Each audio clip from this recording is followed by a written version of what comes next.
Assalamualaikum warahmatullahi wabarakatuh. Bismillahirrahmanirrahim. Alhamdulillahilladzi an'ama 'alaina bi ni'matil iman wal islam. Wassalatu wassalamu ala sayyidina Muhammadin khairil anam. Asyhadu an la ilaha illallah wahdahu la syarika lah wa asyhadu anna sayyidina Muhammadan 'abduhu wa rasuluhu la nabiyya ba'da. Allah rabbi shrah li sadri wa yassir li amri wa hlul 'uqdatam min lisani yafqahu qawli. Faqala subhanaka la 'ilma lana illa ma 'allamtana innaka antal 'alimul hakim. Wa tub 'alaina ya maulana innaka antat tawwabur rahim. Amma ba'du. Hadratul mukarramin wa mukarramah, segenap asati wa asatidah, wabil khusus pada pengurus IRMA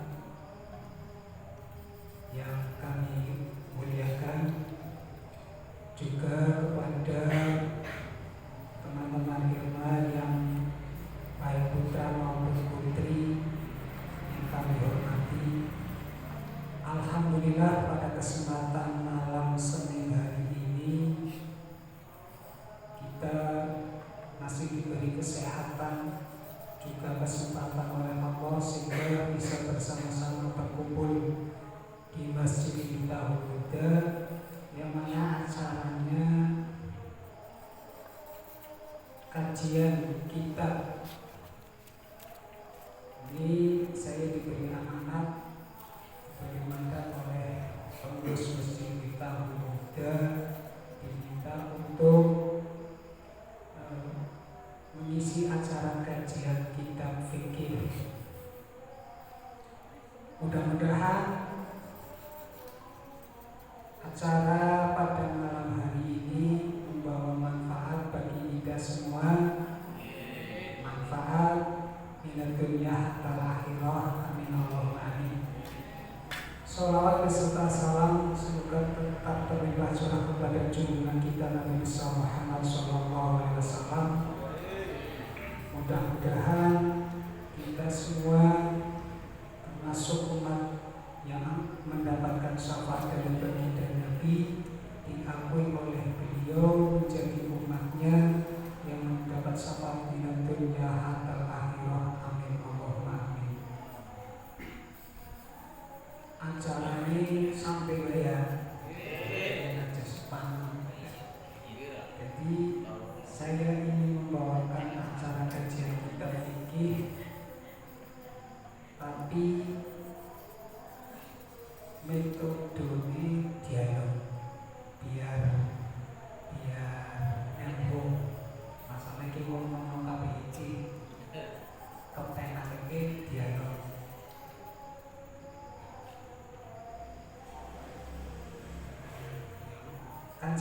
Teman-teman IRMA yang saya hormati,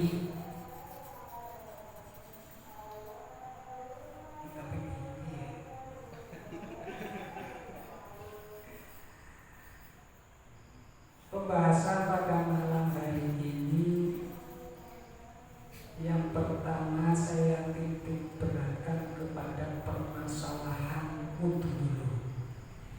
Karena apa? Karena sholat yang kita kerjakan itu dihukumi sah atau tidaknya sholat kita juga tergantung dari sah tidaknya wudu kita. Insya Allah kita semua sudah paham tentang fardunya wudu. Yang sampai kabeh paham fardunya wudu nantinya. Ini karena apa istilahnya, sekedar sharing barangkali dari teman-teman IRMA ada yang masih kurang paham tentang sunnah-sunnahnya wudu. Angger fardu wudu insya Allah paham kabeh.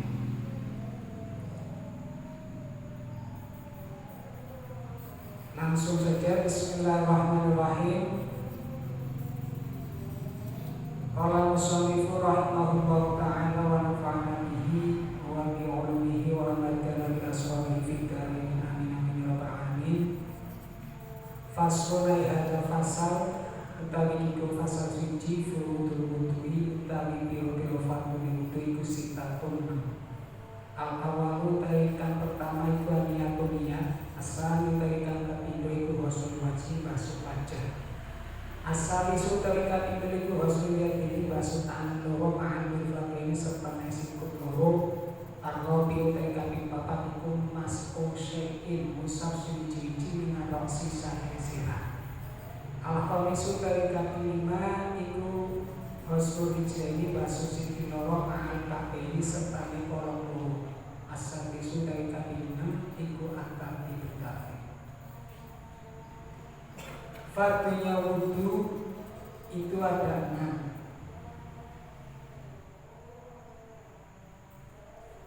6. Yang namanya fardu itu wajib kita kerjakan. Dalam hal ini wudhu.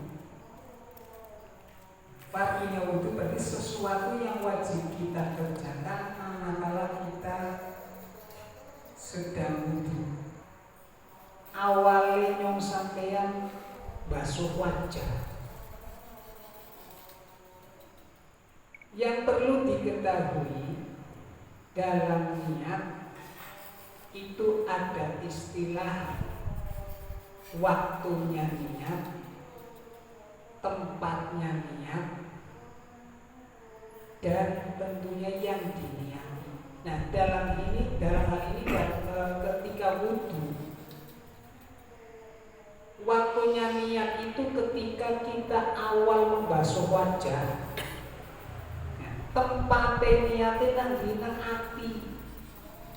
Sing niat atine nyong sampeyan. Angger awal bagi wudhu kan maca nawaitu wudhu alirofil hadasil asuri fardulillahi ta'ala. Itu belum dikatakan niat. Itu namanya melafalkan. Disunahkan untuk melafalkan niat.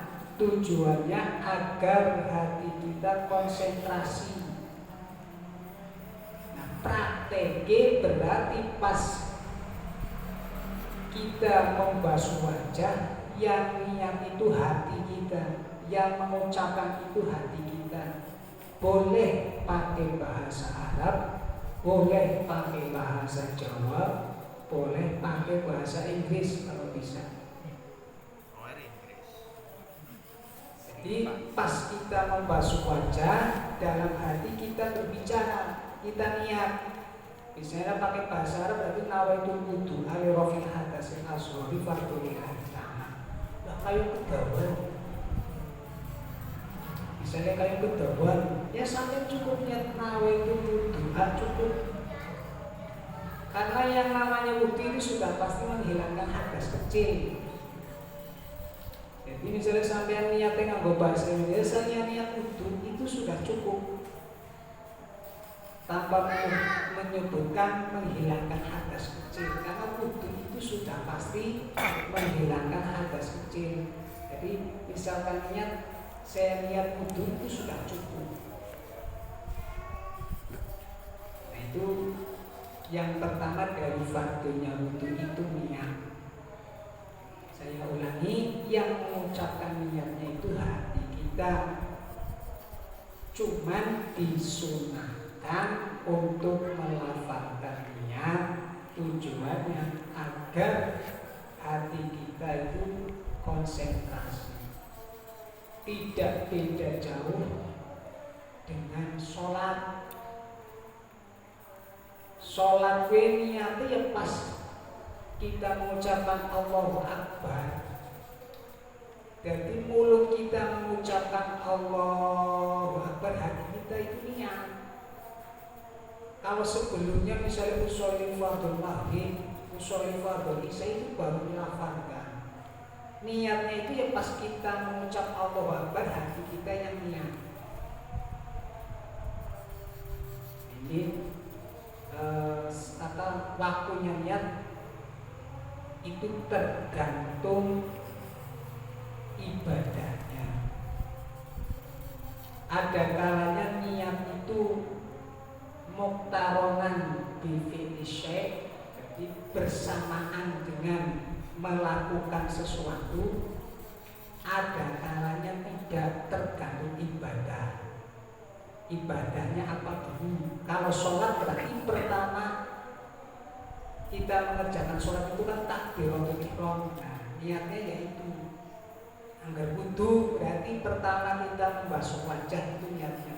Tapi anggar puasa boleh niatnya malam hari, malah harus malam hari kalau puasa wajib. Tapi kan mulai puasa ini bar imsak. Itu bedanya. Terjadi niat itu waktunya melihat ibadah itu apa. Sama halnya seperti sedekah, zakat. Sampeyan niat zakat, niat ini awake esuk ora apa-apa. Itu tidak harus bersamaan. Ada kalanya niat itu harus bersamaan dengan ibadah, ada kalanya tidak harus bersamaan. Yang kedua, dari fardhunya wudu asani ghusl wajhi, membasuh wajah. Dalam bahasa Arab yang termasuk wajah itu secara hukum fikih mulai tumbuhnya rambut atas sampai ujung dagu. Mulai rambut atas sampai ujung dagu. Dari samping mulai cetil-cetil kuping, kuping kanan sampai kuping kiri, itu batas wajah. Nah, ketika membasuh wajah, ada hal yang harus ikut dibasuh.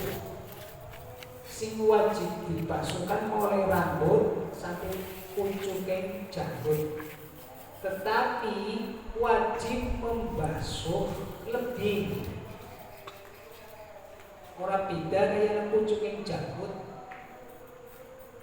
Men pucuke janggut basuhan sempurna kudu luwihi. Karena apa? Malayatimul wajib ila bihi fa wajib. Sesuatu yang menyempurnakan perkara wajib nanti dihukumi wajib. Wajib membasuh tekan rambut, maka wajib juga membasuh lebih. Orang batas rambut melebihi, biar basuhan kita itu sempurna. Jadi menyempurnakan sesuatu yang wajib nanti dihukumi wajib. Batas yang basuh samping ke sekali. Nanti wajib juga membasuh lebih. Sama halnya ke bawah, batasnya itu sampai ujung dagu. Tapi wajib juga membasuh di belakang, di bawahnya. Angger wong lanang sing jenggote tipis itu wajib basah. Wajib basah. Jenggote tipis kayak aku ki berarti agar baju ini diusap-usap. Beda karo wong sing jenggote kandel kayak wong Arab. Jenggote ketel kuwi cukup jambane jenggot, tapi anggar sing jenggote arang kur 12 iji. Kuwi kudu diusap-usap men kulite teles. Nah, yang perlu dipahami, yang namanya membasuh dan mengusap itu beda. Kalau istilah di kitab ghusl itu berarti membasuh. Yang namanya membasuh itu air itu harus mengalir. Beda dengan masku. Kalau masku itu mengusap, cukup sekedar basah. Tapi kalau namanya membasuh ghusl itu air itu harus mengalir. Orang cukup misalnya sampean basuh wajah diratak ketok satu teles. Itu namanya mengusap, bukan membasuh. Ini harus dibedakan antara huslu dan masku. Bedanya kalau huslu itu air harus mengalir, kalau masku cukup sing penting teles. Nah, buat mbak-mbak kalau wudu otomatis harus melepas jilbab biar basah semua. Nah, umpamanya ada orang kok alisnya panjang, panjangnya 5 cm, maka dari pangkal alis sampai ujung rambut alis ini punya kudu teles.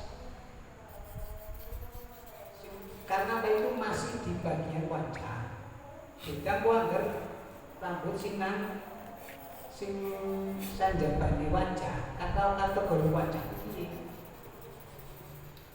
wajib membasuh baik itu rambut ataupun misalnya ada di tubuh sing wajahnya wajib dibasuh. Intinya itu air itu harus mengalir.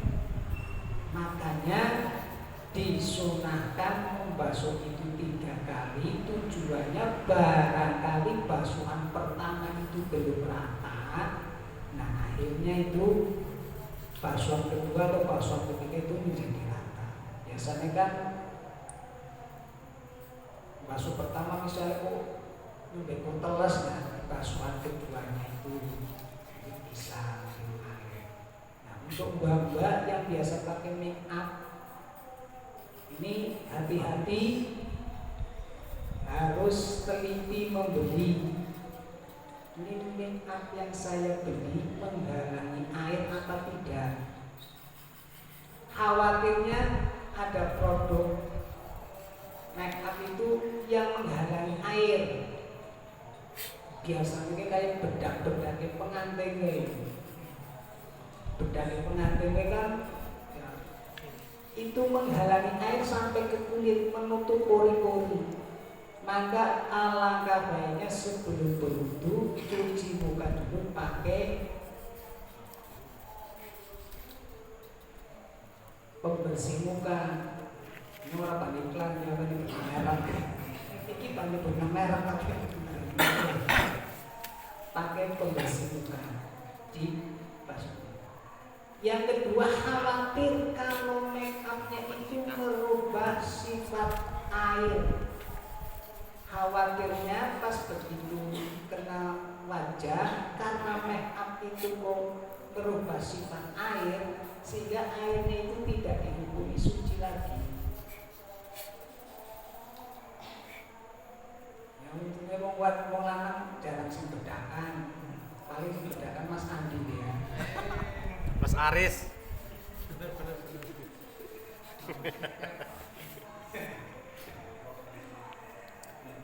Ini khususnya buat mbak-mbak harus memahami bedaknya itu menghalangi air apa tidak. Kalau nanti menghalangi air sampai ke kulit, makanya sebaiknya cuci muka dulu sebelum berwudu. Gampang kok bedakan nanti agar di sholat, sambil di sholat. Seterusnya yang ketiga, salsu ghusl yadaini ma'ambil fardhaini. Yang ketiga dari fardunya wudu, membasuh kedua tangan sampai kedua siku. Saya biasa mempraktekkan agar di sini ibu-ibu. Bulan maaf kita berdua.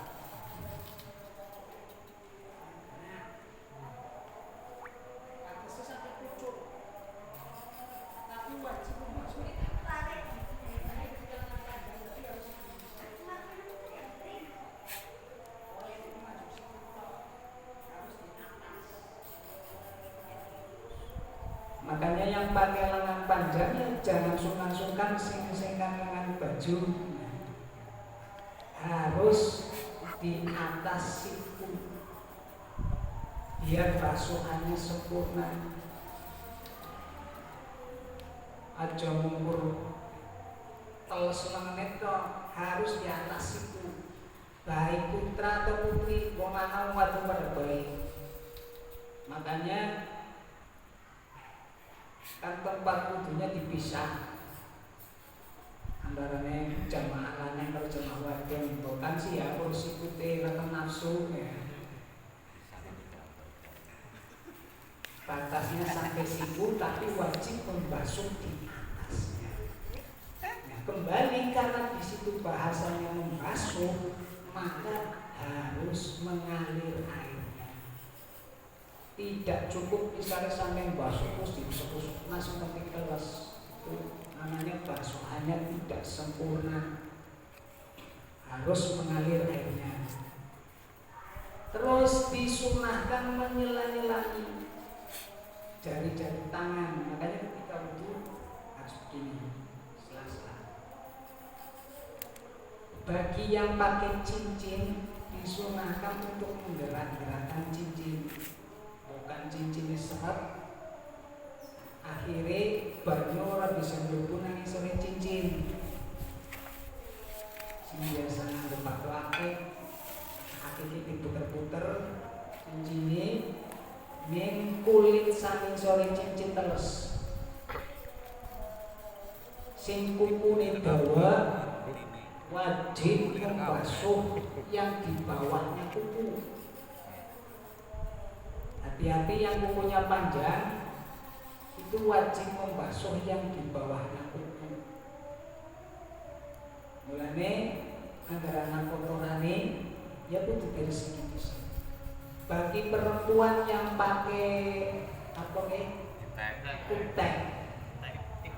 Harus teliti kalau kutek itu termasuk menutup, artinya menghalangi air, itu tidak boleh. Angger kuteke ngalang-alangi banyu, artinya ngalang-alangi banyu berarti orang semalam cara dikeroknya berarti kukune ganyu.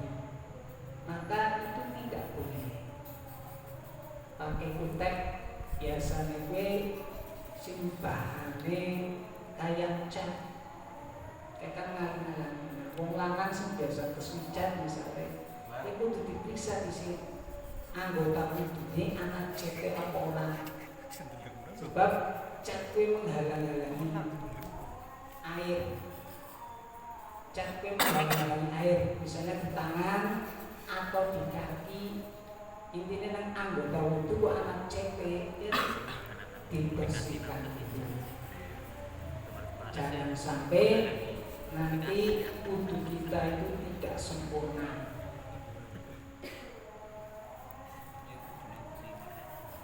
Nah, terus yang keempat dari fardunya wudu ar-rabiu masku syai'in minat waksi, mengusap sesuatu dari bagian kepala. Dalam bahasa Arab yang namanya kepala itu berarti yang ditumbuhi rambut.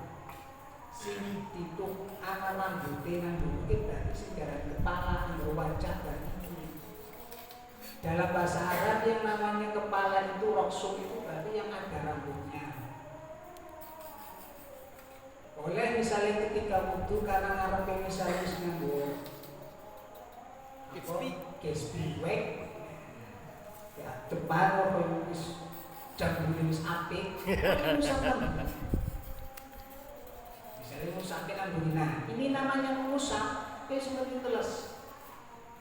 Usap-usap ambune teles wis cukup. Tidak cukup misalnya ngusap rambut pucuk ketok sing metu saka batas kepala. Misalnya kayak mbak-mbak sing rambutnya panjang, usap rambutnya pucuk ketok, usap. Itu enggak cukup. Orang lanang, orang wadon seperti ketika rambut itu ditarik keluar dari batas. Ini kan batasnya ini kan ini tukule rambut. Kok ditarik berarti melewati. Misalnya misalnya saya mengusap di sini, ini tidak cukup. Tapi agar mengusap yang dhuwur oleh, karena ditarik orang lewati. lanang ada sampai misalnya baru itu rambut dewas itu bisa pucuk ketok.